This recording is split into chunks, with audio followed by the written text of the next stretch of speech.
Shalom. Shalom.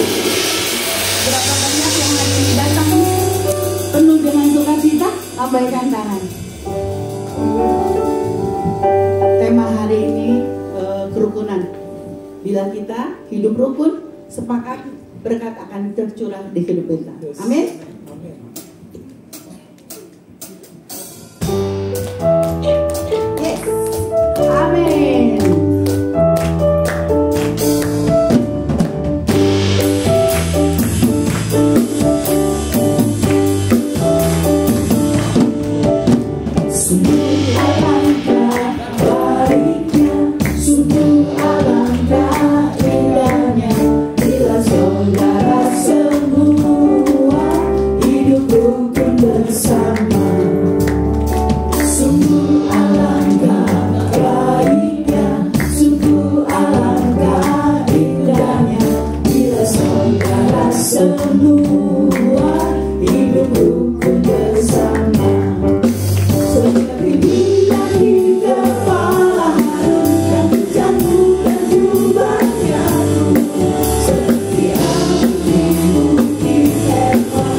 Yes. Amin.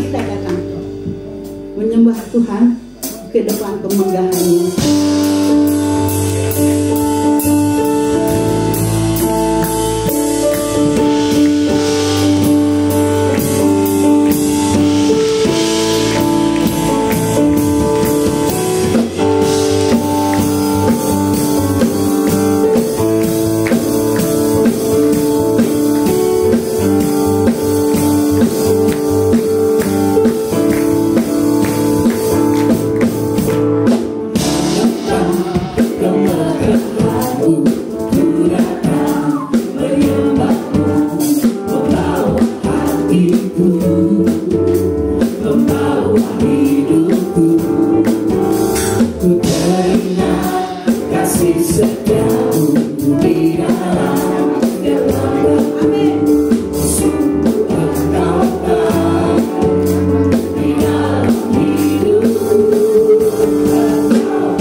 Kita akan berdoa buat anak-anak sekolah minggu.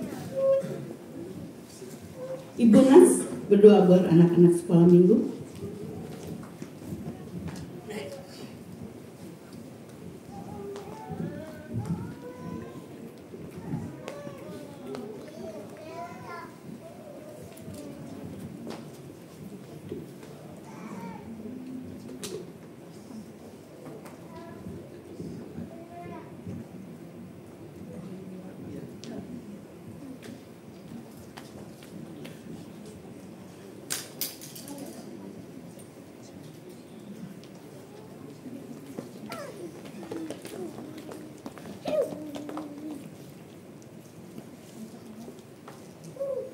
Baik Bapak Ibu, mari kita akan berdoa untuk anak-anak. Tuhan Yesus, terima kasih ya Tuhan, pagi hari ini kami bersyukur ya Tuhan untuk pujian yang sudah kami naikkan, kiranya menyenangkan hati Tuhan. Bapa, kami menyerahkan untuk sebentar anak-anak sekolah minggu juga akan mendengarkan firman Tuhan. Biarlah Tuhan yang memberikan anak-anak ini untuk mendengar yang baik ya Tuhan, untuk belajar mengerti akan firman Tuhan. Kiranya Tuhan memberkati untuk guru-guru sekolah minggu yang akan mengajar. Terima kasih Tuhan, kami teringat untuk anak-anak yang saat ini sakit, baik Janet, Vinka, Fianka ya Tuhan. Kami serahkan dalam tangan Tuhan, Tuhan yang sembuhkan mereka, sembuhkan sakitnya ya Bapak. Terima kasih Tuhan, kami juga berdoa untuk Ken, untuk Fred yang belum hadir, Tuhan juga tolong, Tuhan yang menyertai. Terima kasih Bapak, di dalam nama Tuhan Yesus kami berdoa dan mengucap syukur. Amin. Baik Bapak Ibu, mari kita mengangkat satu pujian, mari kita menyembah, mari kita menyatakan kebaikan Tuhan di dalam hidup kita. Kita tahu kebaikan Tuhan sungguh nyata di dalam hidup kita setiap hari dan dimanapun, setiap langkah kita. Mari kita mengangkat pujian Bapa kasih baik.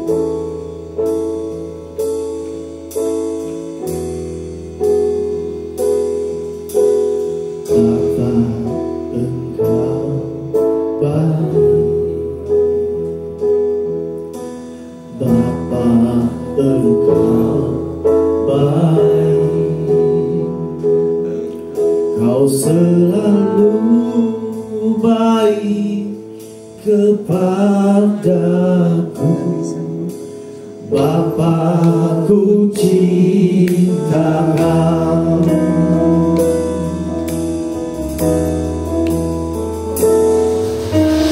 Bapa, Engkau baik, Bapa, Engkau baik, Kau selalu baik kepadaku. Bapa, ku cinta Kau. Aku menyembahmu, aku menyembahmu, ku nyanyi haleluya. Bapa, ku cinta Kau.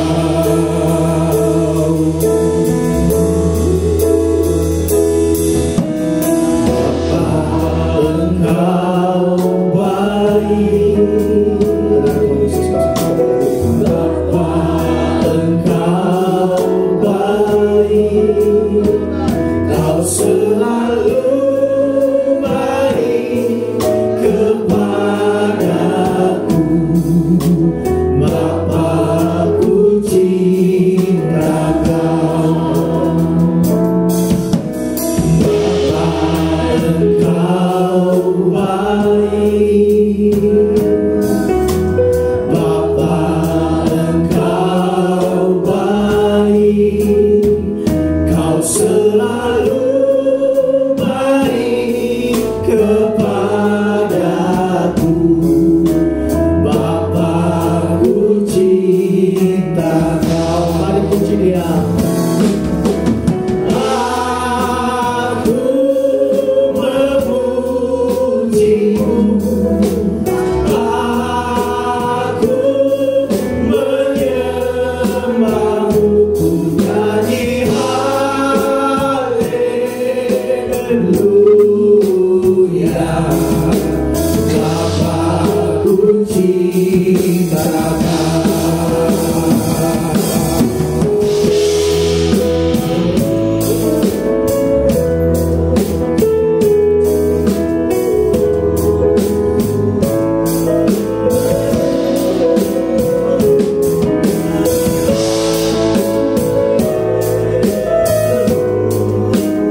menyambut firman Tuhan.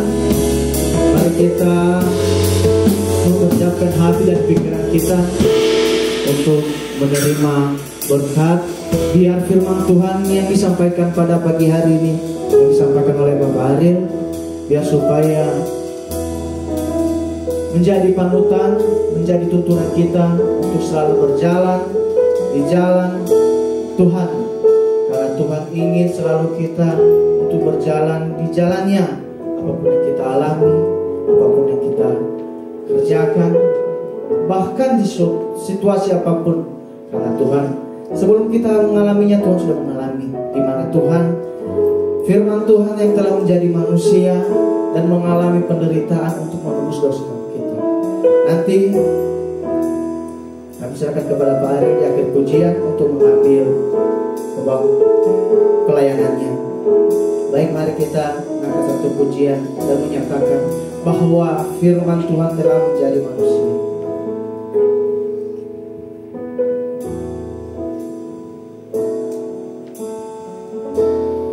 Firman jadi manusia, diam di antara kita. Ada hidup terang bagi manusia. Engkau datang bagi kepunyaanmu.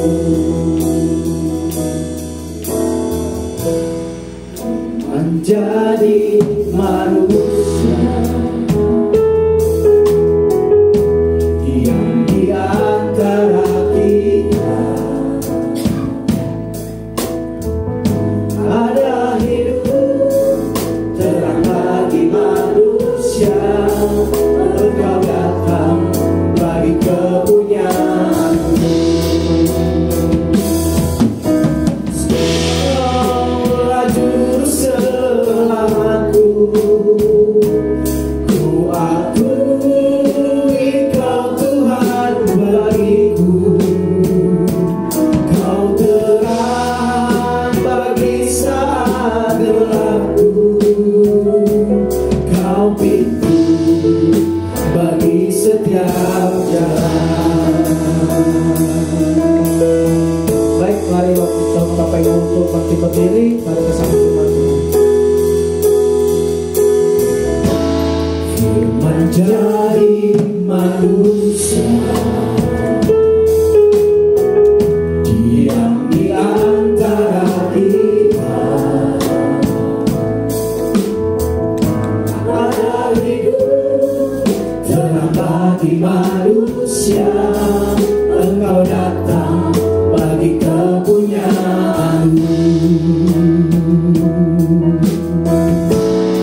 sebagai pribadi-pribadi yang dipanggil untuk mengikuti jalan-Mu, agar rencana-Mu yang indah, yang terbaik itu terjadi dalam setiap pribadi kami.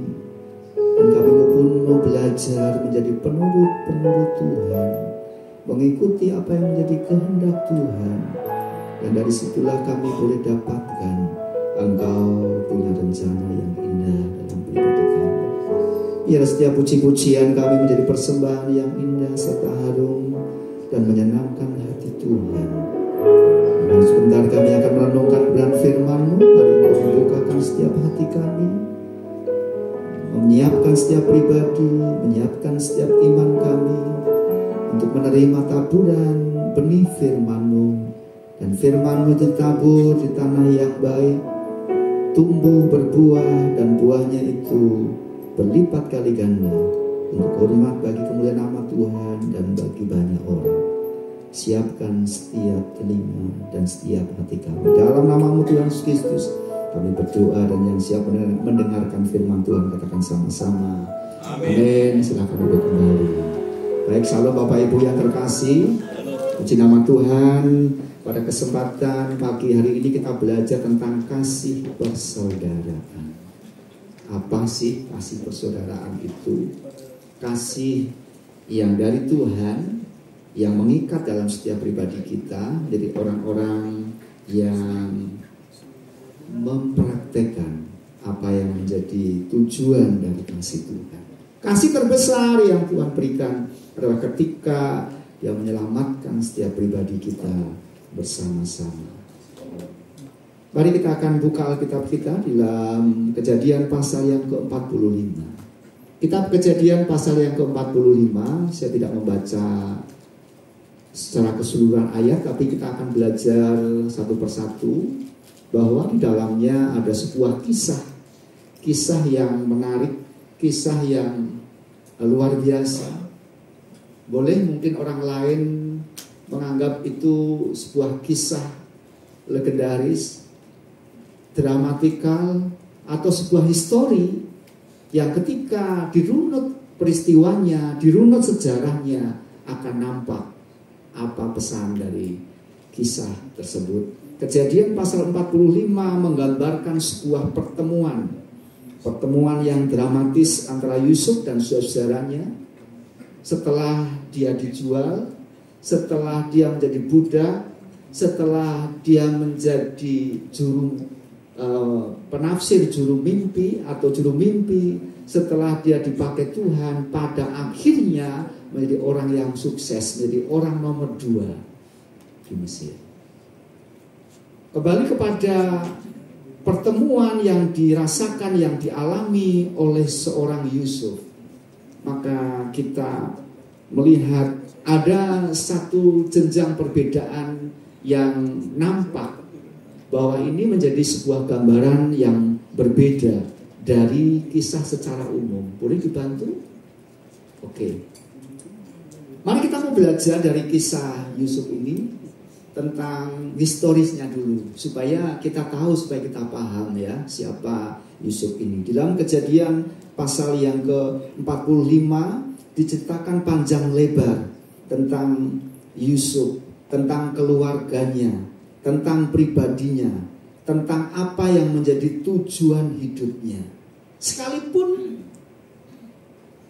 saudara-saudaranya tidak menganggap dia, tidak menghiraukan dia. Kenapa? Karena yang terjadi adalah sebuah persaingan, sebuah kecemburuan. Bukan dimulai dari seorang Yusuf, tapi dimulai dari keluarganya. Siapa itu? Yakub sebagai seorang ayah.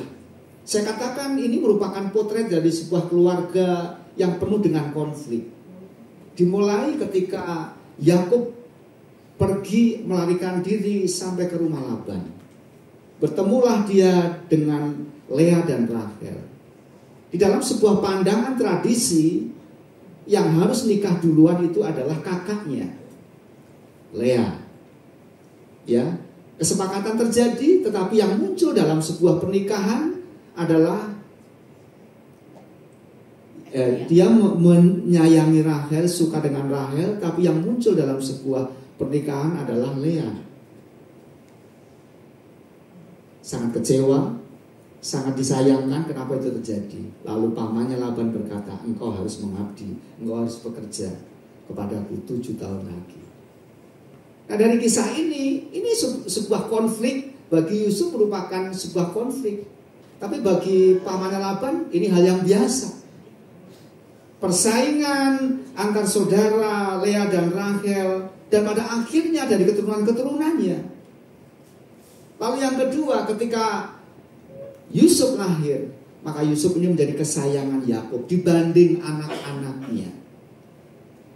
Itu terjadi lagi konflik yang panjang. Dan kecemburuan itu berlanjut ketika Yusuf mendapatkan kesayangan dari ayahnya. Dengan mimpi-mimpinya, saudaranya harus tunduk kepada dia.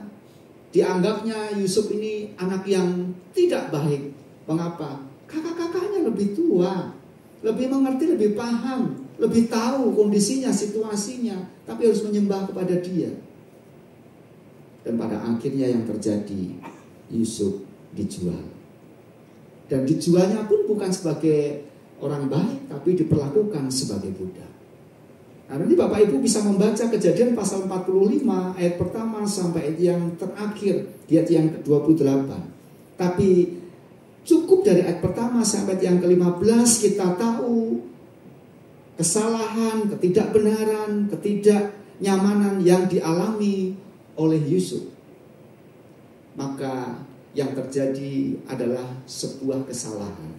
Saya katakan dosa dan perpisahan. Ketika Yusuf dijual ke Mesir, dipisahkan selama bertahun-tahun, sementara saudaranya tidak pernah menceritakan kepada ayahnya sedang di mana Yusuf berada. Rumornya, beritanya adalah Yusuf sudah mati, diterkam oleh binatang. Kesedihan yang hadir di tengah-tengah keluarga. Dan Yakub sebagai seorang ayah sangat menyesali. Kenapa anak yang menjadi kesayangannya itu sudah tahu anak-anaknya yang lain bahwa inilah anak kesayangan. Karena kesayangan dari ayahnya itulah, dan rasa kasih sayang yang tidak adil, maka menyebabkan konflik besar terjadi. Pelajaran yang perlu kita pahami adalah setiap anak itu merupakan titipan Tuhan. Berapapun jumlah anak, itu kepercayaan Tuhan. Jangan ada orang tua yang membeda-bedakan. Mau cowok, mau cewek, semua sama di depan Tuhan. Ketika punya anak cewek, nanti akan nikah dengan anak cowok. Ketika punya anak cowok, nanti akan nikah ketemu pasangannya cewek. Ini konflik yang terjadi, konflik besar dalam sejarah Alkitab. Seorang tokoh yang pada akhirnya melahirkan sebuah dosa, sebuah kesalahan, dan itu turun-temurun dialami, dirasakan. Dari sini kita lihat ada hal yang tidak baik. Saya mencoba untuk memberikan runutnya. Dari diagram ini atau dari skema ini, saya ingin menyampaikan kepada Bapak Ibu saudara sekalian. Garis waktu yang muncul, garis waktu yang ada. Yusuf dijual oleh saudaranya di dalam Kejadian pasal yang ke-37 ayat yang ke-28. Diterima oleh pedagang Ismail dengan harga 20 sikal, lalu dibawa ke Mesir di usia yang ke-17 tahun. Ya. Lalu Yusuf menjadi budak di rumah Potifar. Di pasal yang ke-39. Di rumah Potifar seorang pejabat Firaun. Dan pada akhirnya ia mendapatkan kepercayaan besar. Namun tragedi muncul karena istrinya Potifar yang menggoda. Bertambah lagi peristiwa Yusuf di penjara. Dan di penjara dia menafsirkan mimpi dari juru minuman dan juru roti raja. Dan dia tetap dipenjarakan 2 tahun lagi. Terus panjang dan bertambah, Yusuf menafsirkan mimpi Fir'aun di usia yang ke-30 tahun. Dari usia 17 sampai 30 tahun, maka perjalanan panjang mulai dirasakan. Masa kelimpahan 7 tahun terjadi. Yusuf mengelola hasil panen besar-besaran di Mesir. Dan tahun berikutnya masa kelaparan 7 tahun kembali. Dan Yusuf mengalami peristiwa-peristiwa itu. Panjang kisahnya, panjang riwayatnya yang terjadi. Dan kita lihat, maka kisah yang muncul adalah saudara-saudaranya ingin bertemu dengan Yusuf. Tidak tahu bahwa Yusuf sebenarnya adalah seorang penguasa, seorang yang hebat, seorang yang dipakai Tuhan. Di usia 17 tahun Yusuf dijual oleh saudaranya. 13 tahun di dalam kondisi dia sebagai budak, masuk ke dalam penjara dan sebagainya. Dan pada akhirnya di usia yang ke-39 tahun dia bertemu dengan saudaranya. Kurang lebih perpisahan antara Yusuf dengan keluarganya selama 22 tahun. Tetapi itu menjadi rahasia dari saudaranya. Ketika ditanya mana adikmu, mana saudaramu, mana Yusuf kemana, dia tidak ada, Pak. Dia sudah mati, Pak. Saya ngalami itu setengah dari 22 tahun. Ketika 11 tahun saya mendapatkan perintah dari ayah saya. Pulang dari gereja bawa Alkitab, lalu ayah saya nanya, sore hari setelah kebaktian, pulang selesai kebaktian, apa itu? Koran Alkitab itu saya bungkus dengan koran. Ayah saya nanya, apa itu? Mau tidak mau jujur, saya buka koran itu, isinya Alkitab. Saya bilang, ini Alkitab, Pak. Kamu anak pertama. Kamu anak yang tidak nurut sama orang tua. Apa ajaran ayah kepada kamu? Kenapa kamu ke gereja? Kenapa kamu ikut Tuhan? Maka drama yang terjadi saat itu, ayah saya langsung ngomong, pergi kamu dari rumah. Jadi 11 tahun saya menggelandang. 11 tahun saya bergumul. Saya tidak pernah ketemu dengan kedua adik saya. Tidak pernah ketemu dengan ayah dan ibu saya selama 11 tahun. Tapi selama 11 tahun itu saya masuk dalam sebuah proses. Tidur di emperan gereja,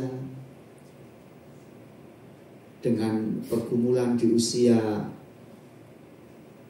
kelas 5 SD, mau jadi apa? Tapi 11 tahun itu saya lewati karena pertolongan Tuhan. Dan 11 tahun saya merasakan ada sesuatu yang indah. Saya belajar sendiri, mendapatkan orang tua angkat yang bantu, yang membiayai sekolah dan sebagainya. Lalu saya melayani Tuhan dan pada akhirnya sekolah teologi. Dan setelah masa-masa menginjak akhir perkuliahan, saya dipertemukan dengan kedua orang tua saya. Karena saya kuliah beberapa tempat, kuliah teologi, kuliah pertanian, dan sepanjang itu saya rasakan saya tidak punya orang tua yang sayang. Kenapa? Karena saya diusir karena saya jadi orang Kristen. Yang menjadi ayat pegangan saya adalah Mazmur. Sekalipun ayahku dan meninggalkan aku, mengusir aku, tapi aku punya Tuhan Allah yang hebat. Amin. Itu yang jadi pegangan. Ini 22 tahun, kurang lebih 22 tahun Yusuf alami itu. Bukan perjalanan yang pendek, bukan perjalanan yang singkat, bukan perjalanan yang sederhana, tapi perjalanan yang pada akhirnya membuat Yusuf mengalami dan merasakan ada sesuatu di balik semua pergumulan itu. Boleh dibantu? Ada sebuah pemeliharaan Allah yang luar biasa. Sebuah pemeliharaan yang tidak pernah dia dapatkan di tempat lain. Yusuf mengalami dan Yusuf menyadari bahwa Allah memakai penderitaannya itu selama 22 tahun kurang lebih. Ada maksud Tuhan yang besar. Dengan tujuan apa? Memelihara kehidupan banyak orang.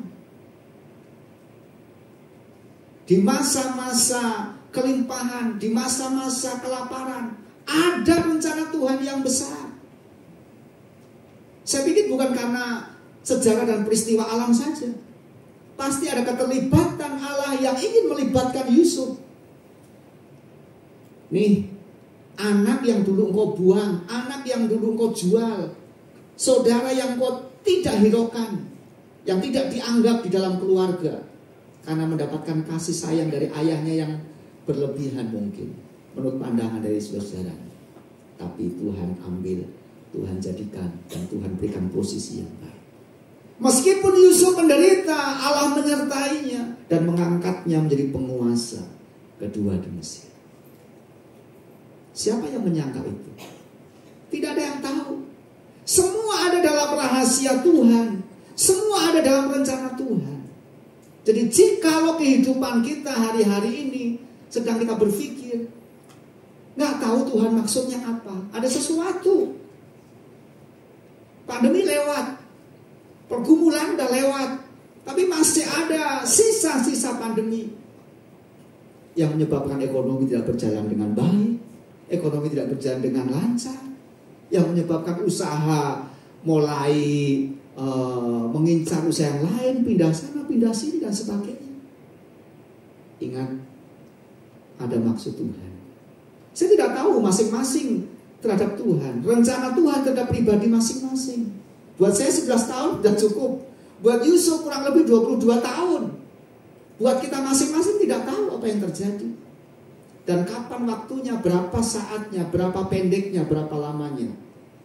Tetapi yang jelas, ada sebuah pembelajaran yang baik. Ada sebuah pembelajaran yang indah. Dari sini kita belajar, ada kasih persaudaraan di dalam tindakan. Kasih yang mengampuni. Yusuf tidak membalas kejahatan dengan kejahatan, tetapi mengampuni dengan tulus. Ayat yang kelima berkata begini, tetapi sekarang janganlah bersusah hati dan janganlah menyesali diri, karena kamu menjual aku ke sini, sebab untuk memelihara kehidupanlah Allah menyuruh aku mendahului kamu.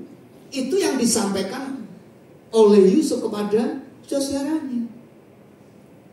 Kalau Yusuf tidak dijual, kalau Yusuf tidak masuk dalam penjara, kalau Yusuf tidak menjadi budak, saya tidak tahu apa yang terjadi. Tapi ketika lembaran pergumulan, lembaran kesulitan itu dihadapi oleh Yusuf, ternyata Tuhan menghentarkan Yusuf menjadi orang yang mendahului untuk mempersiapkan kehidupan bagi banyak orang. Bukan hanya bagi keluarga Yakub, tapi bagi orang-orang Mesir dan bagi orang-orang yang ada di sekitarnya. Kelaparan, kekurangan. Bapak Ibu jemaat Tuhan yang terkasih, Yusuf menolak untuk mempersalahkan. Malah dia tahu dan dia rindu untuk melakukan, mempraktekkan kasih yang mengampuni. Bisa saja ketika Yusuf sebagai seorang pemimpin, sebagai seorang yang terkenal, bisa saja tinggal ngomong kepada prajurit, kepada orang-orang yang hebat di sana, tangkap itu mereka semua, jangan anggap. Bisa saja. Tetapi ini yang terjadi. Yusuf memeluk satu persatu saudara. Ada kasih persaudaraan yang bukan hanya diucapkan.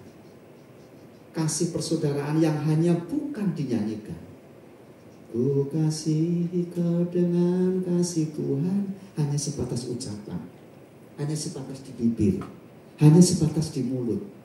Keluar dari gereja, masalah itu muncul lagi seperti film yang diputar. Dia bikin kesel kepada saya, dia nipu saya, dia bohongin saya. Udahlah urusan. Masuk gereja, salam-salaman, keluar gereja, begitu lagi. Masuk rumah dalam keadaan mulai drama muncul, tapi begitu keluar rumah, di depan Bu Tanung, di depan Bu Mela, salam, sapa, dan sebagainya. Ada banyak kisah-kisah seperti itu yang terjadi. Drama kehidupan yang nggak perlu pakai sinetron, yang nggak perlu pakai sutradara, disutradai berdua, ribut sendiri, berantem sendiri, ya kan? Perhatikan Yusuf ini. 22 tahun dia menjadi orang yang asing bagi keluarganya. Tapi kasihnya yang peduli, kasihnya mau mengampuni, belajar dari apa yang disampaikan oleh Allah bagi setiap kita. Mengampuni adalah bahasa yang menunjukkan bahwa kita telah mengalami, kita itu telah mengalami kasih Tuhan. Dengan mengampuni maka kita memberikan kesaksian bahwa kasih Tuhan yang besar itu patut diberikan, patut disampaikan. Dan kasih itu yang mengubah banyak orang. Sekesel apapun, sejengkel apapun, seemosi apapun, coba praktekkan kasih Tuhan. Praktekkan kasih Tuhan. Apa yang disampaikan oleh Injil Matius lewat doa Bapa kami? Ampunilah kami seperti kami juga mengampuni orang yang bersalah kepada kami. Kita doanya minta diampuni Tuhan, tapi kita tidak mengampuni orang lain. Kita doanya minta dihapuskan dosa kita, kesalahan kita, tapi kita tidak menghiraukan kesalahan orang lain. Dan belum tentu orang lain yang bersalah. Mungkin kita yang bersalah, tapi kita merasa benar, tapi kita merasa tidak bersalah. Mari ingat itu. Di dunia itu waktunya nggak panjang. Di dunia waktunya cukup pendek, sangat singkat sekali. Ketika ada kesempatan, yuk mari bereskan. Bereskan. Sehingga semuanya berjalan dengan baik. Semuanya berjalan dengan indah. Mengampuni bukan berarti melupakan, tapi melepaskan hak kita untuk tidak membalas dendam. Melepaskan hak kita untuk bersedia menjadi teman, menjadi sahabat, menjadi pasangan, menjadi keluarga yang baik. Kasih yang memulihkan. Di ayat yang ke-14 dan ayat yang ke-15 itu cukup menjelaskan bagaimana Yusuf mengalami pemulihan hubungan. Yusuf menangis dan memeluk saudaranya, sebuah tindakan kasih untuk membangun kembali. Itu saudaraku, itu sahabatku, itu keluargaku.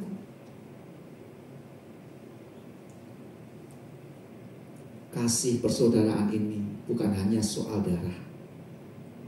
Kalau hanya hubungan darah sangat terbatas. Tapi ketika kita masuk dan sebagai bagian anggota keluarga gereja Isalmasi Lengkong Besar Rayon Baladewa, maka jumlahnya banyak. Dan itu semua ada saudara kita. Sebagai saudara, kalau ada yang kekurangan kita bantu. Kalau ada yang butuh dukungan, kita dukung. Kalau ada yang dalam kesulitan, kita doa.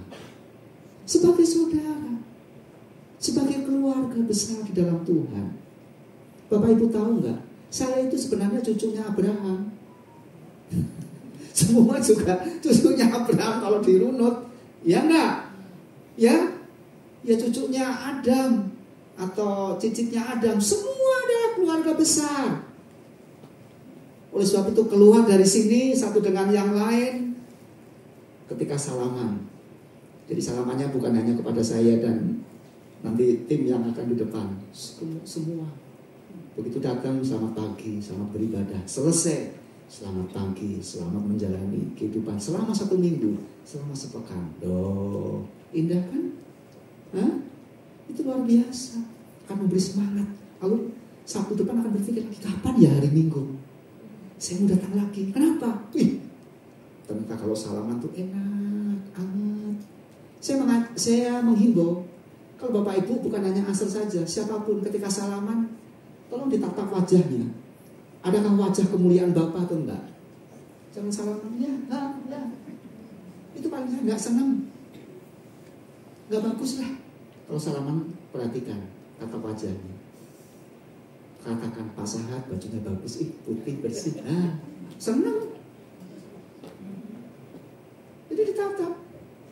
Pak Yosef kotak-kotak. Semalam berapa kali Pak ngotaknya? Itu juga udah menjadi bahasa untuk menghantarkan persaudaraan. Yusuf lakukan ini dengan kasihnya kepada saudaranya, dengan kasihnya kepada keluarganya yang dulu membenci dia, yang menjual dia, yang menebarkan berita Yusuf sudah mati, Yusuf sudah mati, Yusuf sudah tidak ada. Tuhan hadirkan kembali di tengah-tengah mereka. Yusuf tidak berkata, kenapa kamu dulu begitu kepada saya? Nih sekarang saya bantu kamu. Enggak. Dia nggak lakukan dan dia nggak ucapkan kata-kata itu. Yusuf menangis dan memeluk saudaranya. Ini tindakan kasih. Kamu saudaraku. Wah, betapa nggak kaget kakaknya melihat ini anak yang kita buang, anak yang kita jual, jadi penguasa, jadi orang yang penolong kita. Yang ketiga, ada kasih yang mengakui kedaulatan Tuhan. Kasih yang mengakui kedaulatan Allah. Maka Allah telah menyuruh aku mendahului kamu untuk menjamin kelanjutan keturunanmu di bumi ini dan untuk memelihara hidupmu sehingga sebagian besar daripadamu tertolong. Jadi, ayat yang ke-8, bukanlah kamu yang menyuruh aku ke Mesir, ke sini, tetapi Allah, dialah yang telah menempatkan aku sebagai bapa bagi Fir'aun dan tuan bagi atas seluruh istananya dan sebagai kuasa di atas tanah Mesir. Sebagai penguasa, Yusuf bukan menjadi orang yang sombong, bukan menjadi orang yang kilap mata, bukan menjadi orang yang arogan, bukan menjadi orang yang pamer, bukan menjadi orang yang jemawa.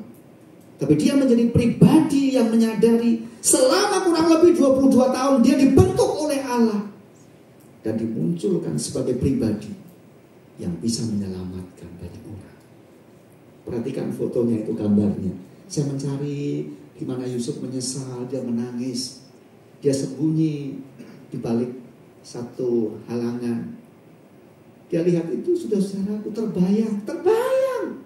Kalau seandainya film itu diputar, akan terbayang lagi bagaimana sikap kakak-kakaknya yang ketika menjual, kakak-kakaknya yang sinis terhadap dia. Terbayang semua itu. Tapi Yusuf mengakui ada kedaulatan Tuhan yang luar biasa. Yusuf menyadari bahwa Allah mengutus dia ke Mesir bukan semata-mata karena saudara-saudaranya, tapi karena Tuhan punya rencana yang luar biasa. Tuhan punya rencana yang terbaik, punya rencana yang hebat bagi dirinya dan bagi banyak orang. Kalau kita masuk dalam proses ini seperti kurang dianggap, seperti kurang dihargai dimanapun kita berada, apakah itu di rumah, apakah itu di pekerjaan, sekalipun mungkin di dalam pelayanan, akui bahwa Tuhan punya kedaulatan yang indah, kedaulatan yang luar biasa. Kalau hanya sekilas mungkin melihat, siapa sih dia? Biasa aja, nggak ada hebatnya, nggak ada luar biasanya. Tapi Tuhan tahu itu apa yang kita ucapkan. Tuhan akan memperlengkapi orang tersebut. Karena itu jangan sekali-sekali mengejek, menghina, mengolok orang. Mereka juga bagian dari kita. Mereka juga sama diciptakan oleh tangan yang sama. Kalau sekali waktu diangkat, kita yang malu. Tidak selamanya kita ada posisi di atas. Kalau posisi di atas mungkin melihat dari ke bawah, kayaknya kecil biasa. Bayangkan kalau posisi kita sekali-kali setara atau ada di bawahnya.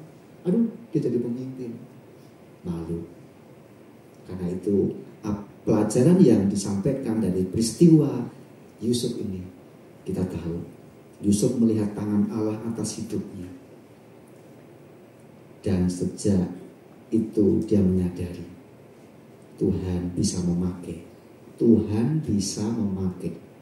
konflik menjadi sebuah jalan untuk mengangkat kita. Konflik ini, jadi kalau ada konflik, ada masalah, ada ujian, jangan takut. Kita ngomong apa kemarin dari Jumat khotbahnya? Pencobaan yang kamu alami adalah pencobaan yang biasa. Oh, jadi kamu udah biasa dicobai, ya bukan gitu maksudnya. Pencobaan yang biasa, bukan pencobaan yang luar biasa. Justru dengan pencobaan itu kita digembleng, kita digodok, kita dibentuk Tuhan. Sehari-hari kita itu masuk dalam sebuah kehidupan, masuk dalam ulangan. Kapan ya Tuhan angkat supaya aku naik kelas? Itu waktunya. Kalau udah waktunya Tuhan, maka Tuhan angkat kita. Kalau udah saatnya Tuhan akan angkat kita. Kehidupan keluarga Yakub menjadi sebuah pembelajaran yang berharga berkaitan dengan kasih persaudaraan. Saya tidak tahu selanjutnya apa yang menjadi komentar dari saudara-saudaranya ketika sudah bersama-sama dengan Yusuf dan tinggal di tanah Gosen. Yang jelas adalah ketika mereka mengalami kelaparan, butuh yang namanya seorang Yusuf. Ketika mereka mengalami keadaan yang tidak berdaya sama sekali berkaitan dengan ekonomi dan kebutuhan, baru mengerti siapa Yusuf yang sebenarnya. Siapapun kita, pelayanan apapun yang Tuhan percayakan kepada kita, jangan sekali-kali menganggap Aser cuman selamat pagi, selamat beribadah dengan senyuman. Kecil itu kecil, gak seberapa dengan pelayananku di mimbar, pelayananku di luar, dipanggil gereja sana, panggil gereja sini, panggil denominasi itu, denominasi ini. Ngapain? Kalau ketemu dengan satu orang, dua orang, pada akhirnya kita tidak bisa menjadi berkat. Sangat disayangkan. Bagi ayah, ibu, bapak, mama, orang tua, jadilah saksi kepada anak-anaknya. Bagi anak-anak yang dewasa, jadilah saksi kepada adik-adiknya. Semua itu diharapkan dari Tuhan kepada setiap kita masing-masing. Ya, ini tidak hanya cerita, tapi ini harus praktekkan dalam kehidupan kita. Kasih persaudaraan menjadi dasar kehidupan dan relasi di antara anggota keluarga. Kalau keluarga itu baik, rukun, maka ada nyanyian kan? Oh betapa indahnya, dan betapa eloknya, nyanyi sendiri. Bila saudara seiman, hidup dalam bersatuan, jadi enak. Keluar rumah, kayak keluar dari tempat, wah, neraka jahanam. Mari setiap kita, yuk buka topeng kita masing-masing. Nggak ada sandiwara-sandiwara di hadapan Tuhan. Tuhan tahu siapa kita. Oleh karena itu, mari kita mau belajar untuk lebih baik.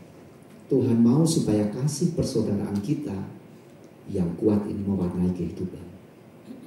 Keluarga kecil kita yang ada di rumah, keluarga besar kita yang ada di komunitas, pekerjaan, pelayanan, gereja dan sebagainya.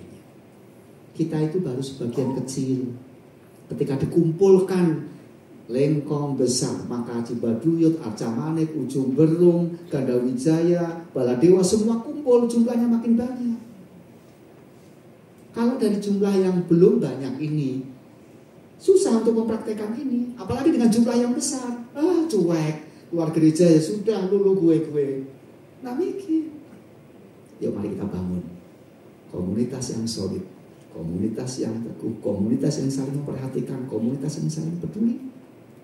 Karena itu saya mengajak dan menghimbau setiap kita ayo bergabung dalam komunitas kecil, 3 orang, 4 orang, 5 orang, komunitas kecil, tapi bisa saling memperhatikan. Coba di sini, siapa yang berani cerita kepada saya sini kejelekannya? Nggak ada. Tapi dalam komunitas kecil bisa cerita, bisa sharing, bisa ngobrol bersama, bisa saling mendoakan, saling mendukung, saling membangun. Nah, itu luar biasa. Saya tahu Pak Yusuf belum sarapan hari ini, pagi ini, ya kan? Belum. Komunitas kecil perhatikan, Pak Yusuf belum sarapan, yuk kita sarapan. Tapi yang traktir Pak Yusuf ya, nah gitu. Yuk mari kita bersama-sama saling memperhatikan, saling peduli dengan yang lain, kasih persaudaraan. Mungkin terlalu kecil kalimatnya, saya bacakan. Persaudaraan sejati bukan hanya soal darah, bukan hanya soal darah, tapi tentang hadir saat dibutuhkan.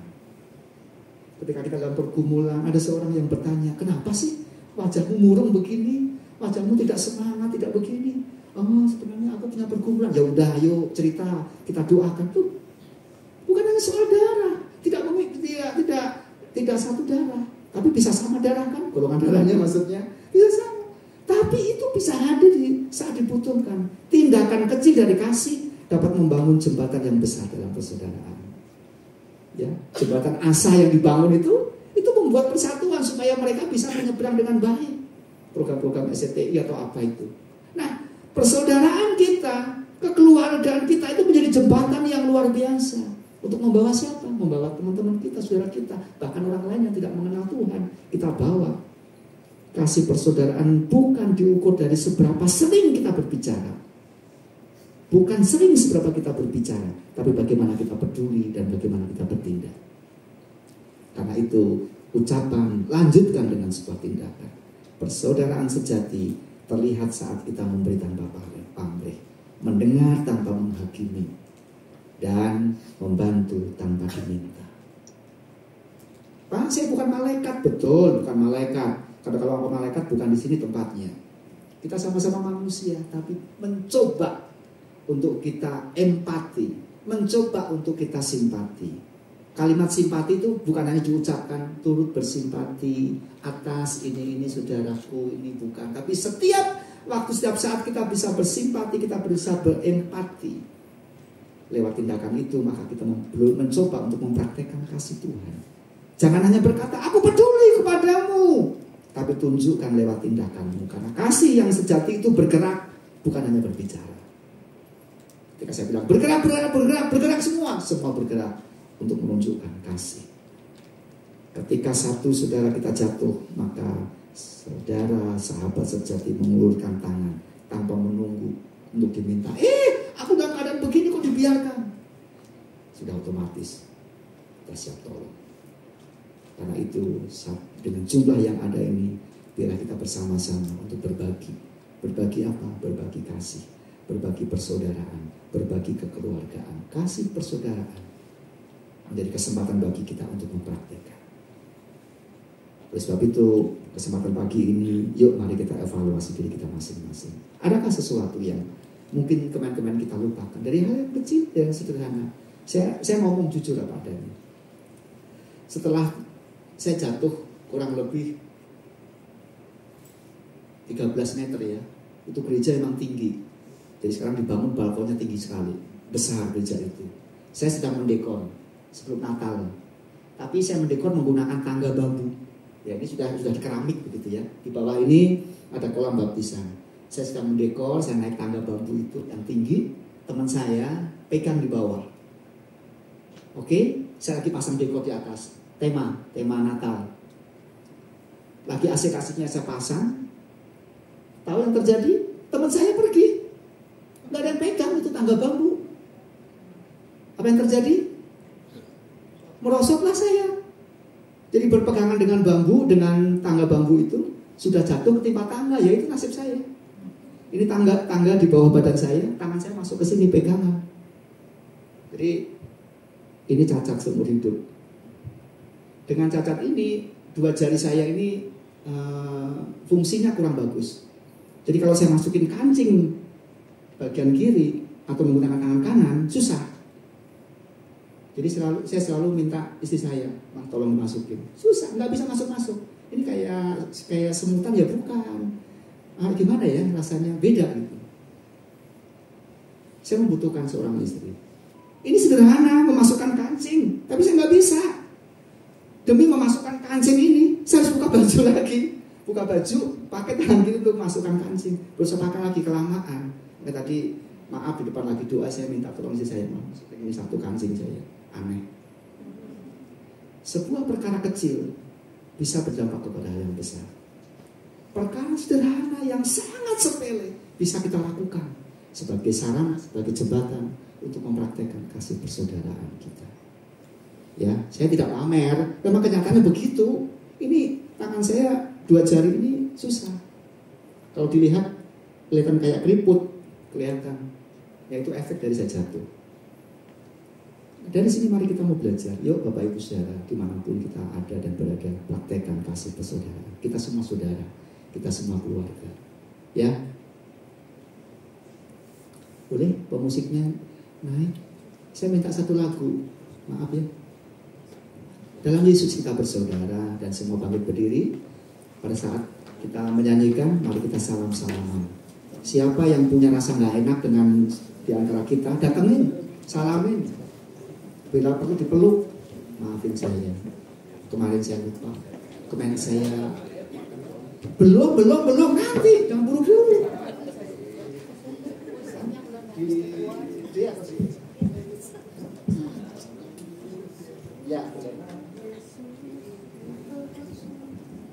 Dalam Yesus kita bersaudara. Tapi di luar Yesus bersaudara tetap. Karena kita dalam Yesus. Jangan ngomong Pak ini di luar gereja ya, bukan di dalam Yesus. Nah, semua sama. Dalam Yesus kita bersaudara. Salami, bahkan peluk orang yang Dalam Yesus kita bersaudara. Dalam Yesus kita bersaudara, sekarang dan selamanya. Dalam Yesus kita bersaudara. Dalam Yesus kita bersaudara. Dalam Yesus kita bersaudara. Dalam Yesus kita bersaudara, sekarang dan selamanya. Dalam Yesus kita bersaudara. Dalam Yesus kita bersaudara. Ada yang pengen curhat siang ini, pagi ini? Ada yang pengen curhat? Saya belum plong, belum lega, ada? Baik, kalau sudah tidak ada saya nggak akan nyanyi lagi, udah stop. Tapi kalau belum, saya tunggu sampai tangis-tangisan, sampai doa-doaan begitu. Udah nggak ada semua? Serius ini jujur udah nggak ada? Nggak ada yang berselisih? Hah? Semua baik kan? Oh selisih paham. Tapi kalau selisih pendapat juga nggak apa-apa kan? Pendapatan 50, pendapatan 100. Ya, mari kita berdoa. Saya memohon untuk korektan sekalian boleh maju ke depan.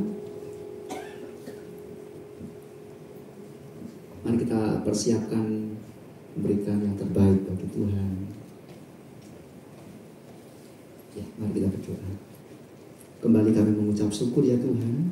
Pagi ini kami dibekali oleh kisah yang dialami oleh keluarga Yakub, Lea, Rachel, oleh anak-anak, sampai kepada Yusuf dan Benyamin. Tuhan, pembelajaran yang cukup indah, yang sangat berkesan, yang mengingatkan kami tidak selamanya orang yang tidak dihargai adalah orang yang paling kecil, orang yang paling hina, orang yang tidak ada artinya. Tapi sebaliknya, justru Tuhan mengangkat, Tuhan berpihak kepada mereka. Karena itu, sebagai ciptaan Tuhan, sebagai saudara seiman, sebagai keluarga di Rayon Baladeo, kami rindu ya Tuhan. Persaudaraan kami, persaudaraan yang tulus, persaudaraan yang lahir dari kedalaman hati, persaudaraan yang mengingat bahwa kasih Tuhan sudah dicurahkan, kasih Tuhan sudah kami rasakan, dan kini saatnya kami mempraktekkan kasih itu kepada banyak orang. Dan biarlah ketika orang melihat kehidupan kami, mereka melihat perbuatan Allah yang besar, dan di situ nama Tuhan dipermuliakan, nama Tuhan ditinggikan. Terima kasih, kami mempraktekkan firman dalam kehidupan kami sehari-hari. Bapa dalam surga, sebenarnya kami juga akan memberikan yang terbaik bagi Tuhan lewat persembahan kami.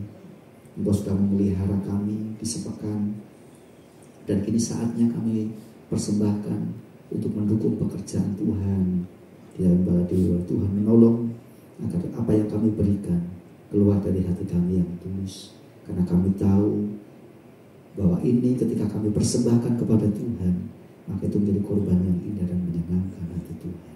Terima kasih, pakai para kolektan untuk melayani, untuk mengedarkan kantong kolektor, pakai bendahara untuk mengelola dengan baik, dipakai dan diberkati oleh hikmat Tuhan. Dalam nama Tuhan Yesus kami berdoa, haleluya, amin. Mari kita memberikan yang terbaik buat Tuhan.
Ya, puji Tuhan, Bapak Ibu diberkati Tuhan.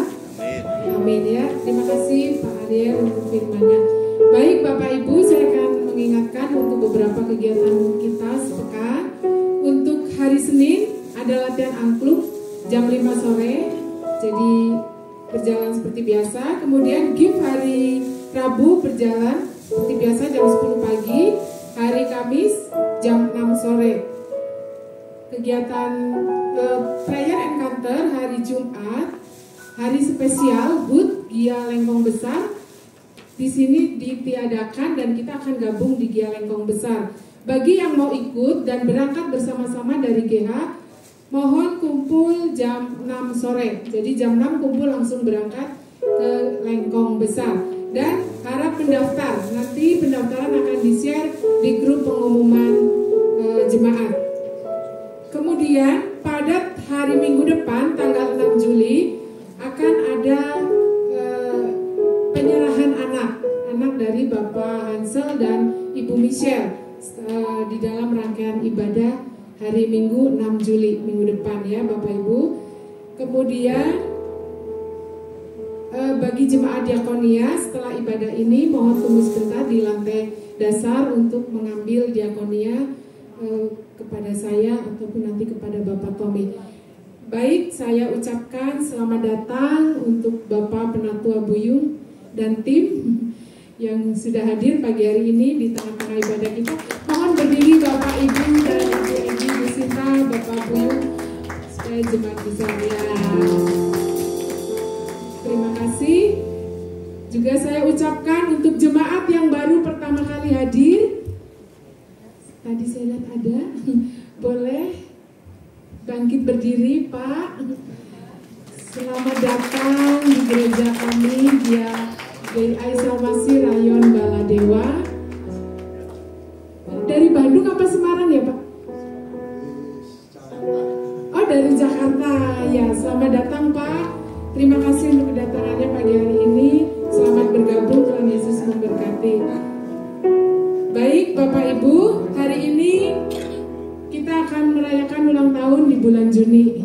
Untuk jemaat yang berulang tahun di bulan Juni ya, saya akan panggilkan Ibu Seniwati. Oh tidak hadir ya, beliau ulang tahun di tanggal 17 Juni. Kemudian yang kedua Saudara Yahu. Yahu, halo Yahu ada di sana. Yahu ulang tahun di tanggal 18 Juni. Ayo Yahu. Tentara Allah lari.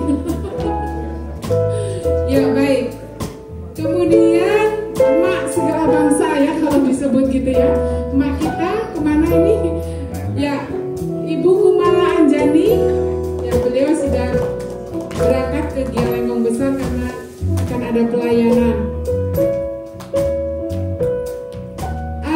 Tanggal 25 Juni Adelfrid. Ya ini anak saya. Anak saya. Kemudian satu lagi Ibu Nasira. Anaknya emak-emaknya ya. Dia dulu mau dilahirkan, saya sudah siapkan tanggalnya supaya bareng, nggak mau dia duluan, jadinya ya dia duluan ya. Baik Bapak Ibu, kita akan mendoakan bersama-sama untuk yang berulang tahun di bulan Juni ini. Saya sebenarnya hari ini baru terasa kayaknya, saya lahirnya besok Bapak Ibu. Belum sah. Makku.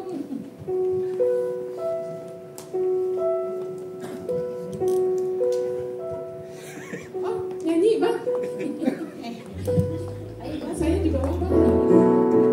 Baik Bapak Ibu, kita akan bernyanyi bersama-sama. Mari kita bangkit berdiri.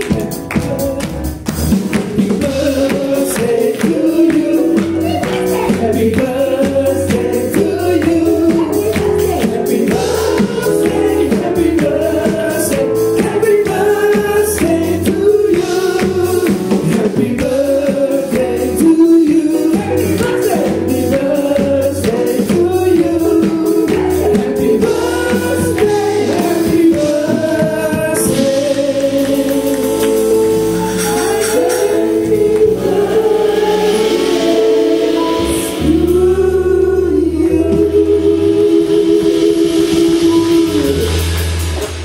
Berdoa bersama-sama. Bapa di dalam surga, terima kasih. Waktu demi waktu adalah merupakan kesempatan yang sangat berharga yang Engkau berikan kepada kami. Karena itu kami mau menghargai kesempatan tersebut. Dan di kesempatan yang indah, Tuhan percayakan dengan hari kelahiran, hari ulang tahun, hari jadi, sesuai dengan kebenaran firman-Mu.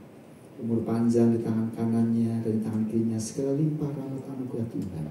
Tahun-tahun hidupnya Engkau mahkotai dengan rahmat dan kemurahan.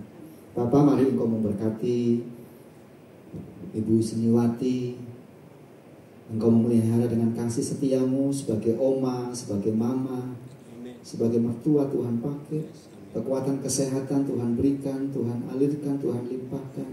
Dan kami mempercayakan Oma Seniwati di dalam tangan-Mu, Tuhan yang pimpin, Tuhan yang berkati. Sebab mengikut Tuhan memiliki sobat dan sahabat yang baik. Bahkan di usia-usia yang lanjut, Tuhan tetap menggendong, menuntun dan menyertainya. Terima kasih ya Tuhan, kami menyerahkan Ibu Kumala dalam tangan-Mu, kami mengucap syukur. Tuhan berkati di tengah-tengah keluarga, sebagai istri, sebagai mama, sebagai oma. Tuhan pakai di dalam kehidupannya, Tuhan pakai di dalam pelayanannya.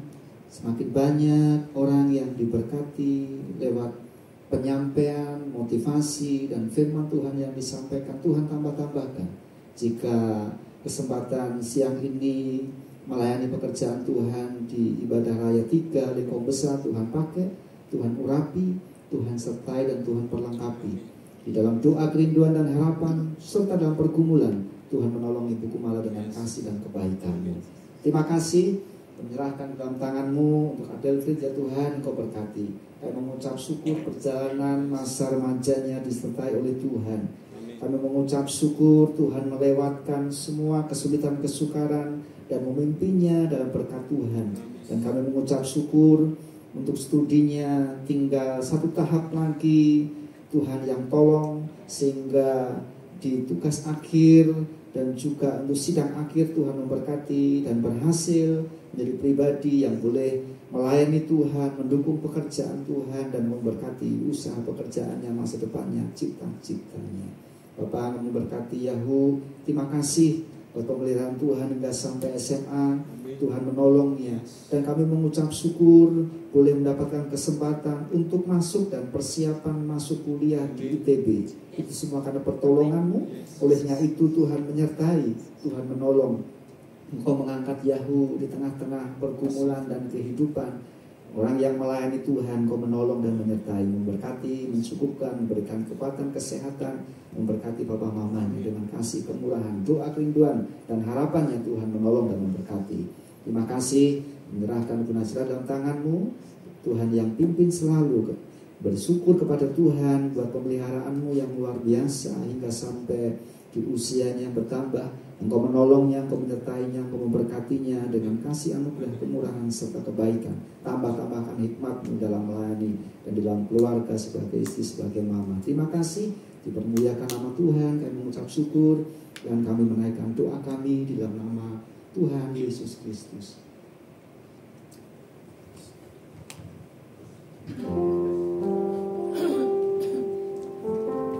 Mari kita satukan hati menutup ibadah kita pada pagi hari ini. Betapa panjangnya, dalamnya dan tingginya kasih-Mu Tuhan, sehingga kami juga pada hari ini kami boleh datang kembali untuk beribadah. Terima kasih Tuhan untuk firman Tuhan yang sudah ditaburkan. Biar itu boleh menjadi bekal kami untuk boleh mengikuti setiap proses kehidupan kami. Terima kasih juga Tuhan untuk Bapak Pendeta Ariel yang sudah memberikan firman Tuhan. Tuhan pakai beliau lebih lagi, Tuhan. Tuhan berkati, Tuhan berikan hikmat terus agar Pak Adu juga boleh menjadi berkat buat banyak orang. Kami juga mengucap syukur Tuhan untuk setiap anak-anak-Mu yang boleh melayani pada pagi hari ini.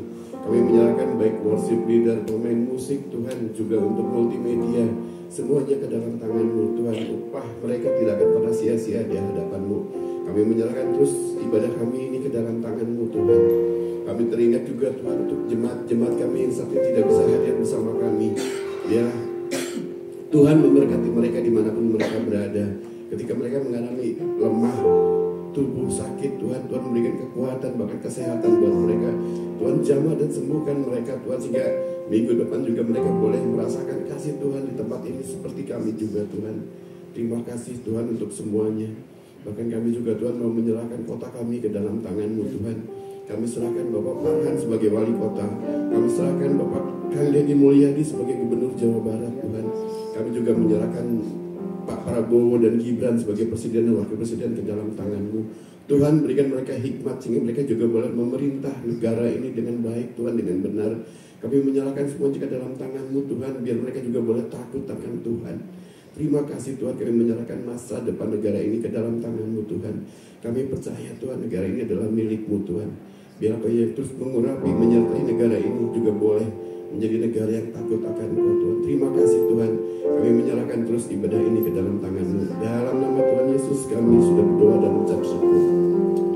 Jemaat yang terkasih, setelah kita bersama-sama beribadah memuji dan memuliakan nama Tuhan, mari jalani sepanjang sepekan bersama dengan Tuhan. Jadilah pribadi-pribadi yang boleh mampu menunjukkan kasih persaudaraan dimanapun dan kepada siapapun. Karena di dalam kehidupan pribadi mulah masing-masing Tuhan ada hadir. Tuhan boleh melihat engkau pribadi yang tulus. Orang lain boleh melihat ada Yesus dalam setiap pribadi masing-masing.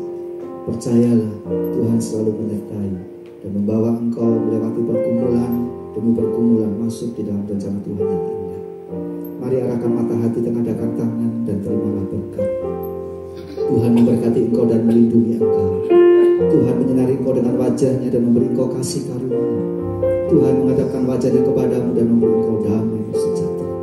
Kiranya kasih dari Allah Bapa, anugerah sejahtera dari Tuhan Yesus Kristus, serta persekutuan di dalam Roh Kudus yang akan memelihara, menolong, memimpin, menyertai, dan memampukan setiap kehidupanmu, mulai pada kesempatan pagi hari ini sampai Maranatha Tuhan Yesus datang yang kedua kali. Setiap kita yang percaya berkata,